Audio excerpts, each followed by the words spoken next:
Pleased to be joined by Caleb Blackwell, point guard for the South Plains College men's basketball team. Caleb, starting off the season 4-0. Obviously, you're ranked number 1 in the country. Let's kind of take a step back to the first 3 or 4 games. Kind of got your feet wet, broke yourself in as a team, got to play somebody different other than yourself. Talk about the offensive performance you've gotten. You're scoring almost 94 points a game, facilitating the offense and what's been working for you. Biggest thing for us is definitely just being in transition. I think we scored most of our points in transition, and then in the half-court set, playing these teams that's been together and stuff like that.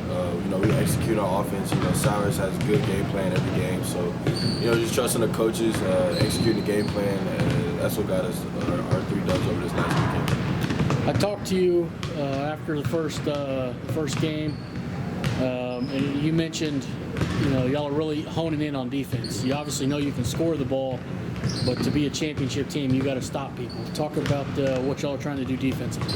Yeah, if we see somebody's not up to the challenge, we're gonna put a lot of pressure in them. We're gonna, me personally, I'm a pressure 94 feet. The guards that's with me on the wings, they're pressuring as well. So, just really pressure is the word for us. As long as we apply pressure, the teams are gonna give us the ball. We're out in transition. So, the biggest thing is just applying that pressure, and that'll be key for us. Yeah. It's a team that can score the ball in many different ways. If something's not working one night, you can find ways to win. Talk about how good it is at your spot to be able to facilitate the ball to that many weapons. Man, it's been the biggest thing. The first game we went down there, we shot the ball well from 3, so we was inside and out, could do both. But the second game we didn't really shoot the ball as well. We probably made about 4 threes, but we got it inside to the paint. We got inside to the paint, found other guys, as well as defense transitions. Scoring different ways. Let's go to tonight's game. You're going to go to New Mexico tonight. Obviously, y'all are going to be some road warriors, and you got to turn around and get on the bus and go to Dallas tomorrow. Obviously, you're going to have a target on your back everywhere you go. Talk about the next 3 games and some of the things y'all want to clean up and improve on. Coming off a great weekend, we played some of the top-ranked teams in the country, so I feel like that made us closer, that brought us together more. So, I feel like we're more locked in than ever right now to go 1-0 each game.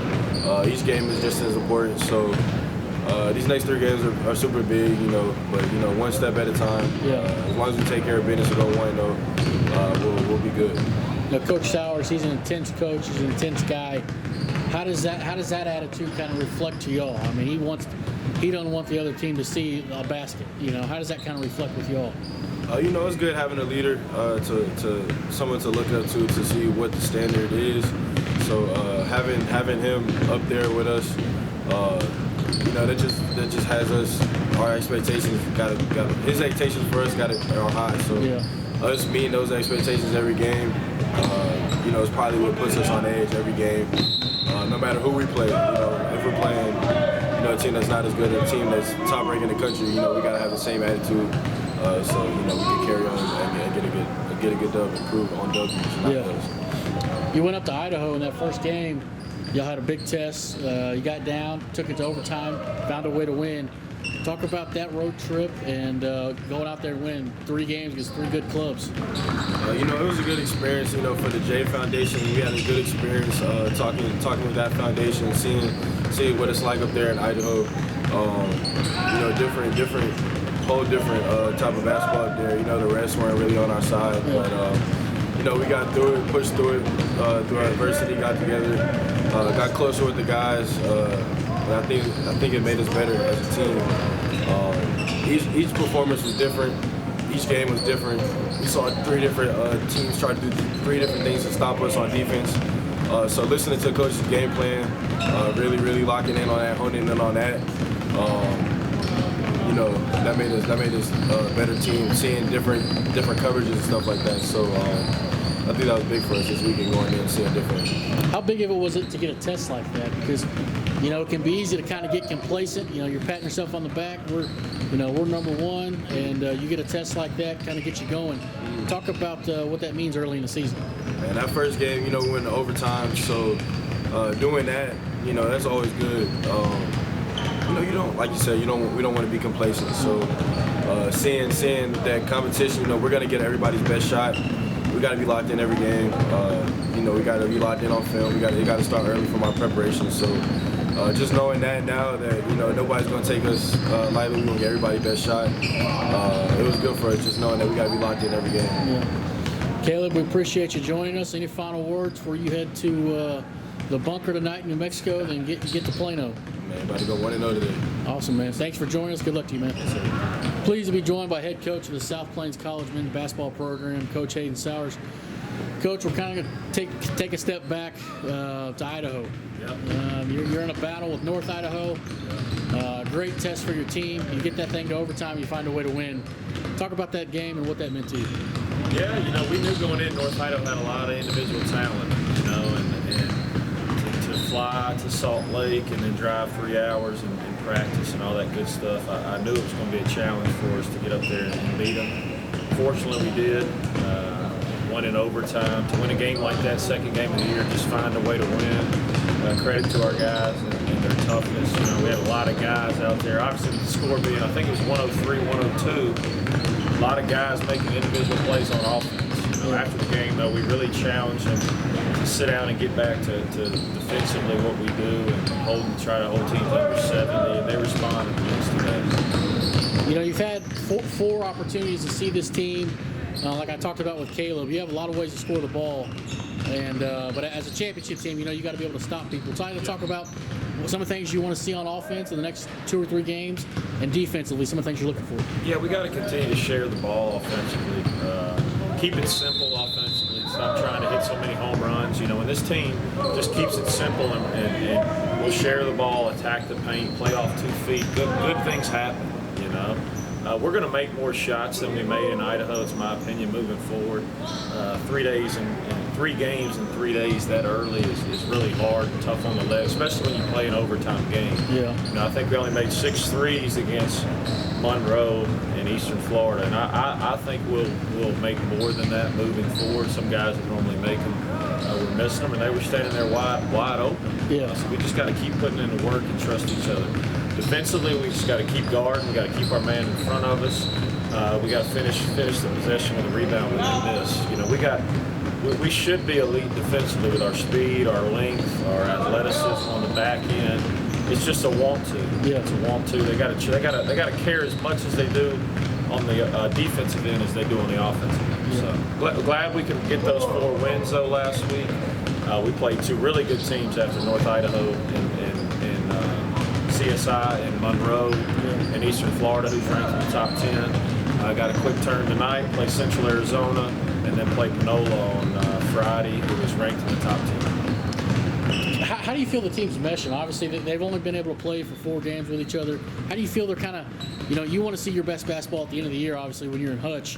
How do you feel they're meshing now and some of the things, their strengths? Yeah, you know, every junior college team has never played with each other generally, you know. At most, there'll be 3 or 4 guys that are returning. So that's a huge challenge, you know. And early in the season, a lot of junior colleges, let's just say they load up their schedule with easy wins and cupcakes. You know, that's not the case for us this year. So we had to be ready to go region tournament-like games early in the year. Playing Eastern Florida, Monroe, and then Panola on Friday. You know, those are 3 teams that I believe have a very good chance to be at Hutch at the end of the year. Yeah. But it's been trial and error. It's been learn on the fly. You know, we challenge them to learn from winning, right? Win the game, but still understand it's November. And like you said, our best basketball needs to be in February and March. You know, we can't get comfortable or complacent. None of that stuff as we continue to progress forward. You know, I talked about with Caleb, you know, the test early on, obviously you got that. But you don't get to take a night off. You know, when you have that South Plains jersey on, you got the number 1 next to your name, you got to be ready. And talk about how difficult that is, and especially, you know, the competition you'll see this weekend. They're going to be ready. That gym is loud. It's going to be rocking. Talk about just going through that every night. Well, it's a privilege to play here, coach here, and with the ranking we got in the preseason and through for 1 week, you know, we're going to take everybody's best shot. We're going to see different teams the night we play them than on film. you know, and I think our guys will look up to that after our experience in Idaho with the North Idaho game. You know, they came out guns a-blazing, you know, different strategies than they'd shown, and I think our guys really learned something in Idaho, and that was the purpose of the trip. So we cannot get comfortable. We cannot get complacent. We learned a lot about respecting our opponent, right, going into the game.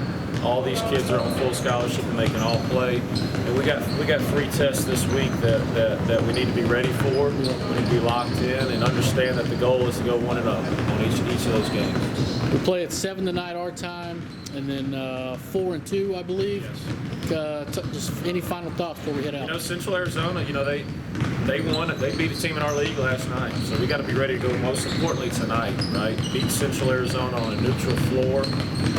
And then a quick turn, come back, practice tomorrow, bust to Dallas, and you play a top 10 team in the country, Panola, really good, really well coached, really good players. That's going to be an extreme battle. And then an underrated Angelina team on Saturday, tough, scrappy, but that's why we set the schedule up the way we did. I feel like we got one of the tougher schedules in the country. Prepare ourselves early for what we all know after Christmas will be a gauntlet. So excited to get to go and everybody tune in, support these guys. They deserve it. Thank you. All the games will be streamed live at SPCTexans.com. Big thanks to NIMI and their sports information department. They're going to stream it for us tonight, and then we'll be up there in Plano. And TSBN is coming in to stream that. So thanks, Coach. We appreciate it. Thanks for your time. Thank you.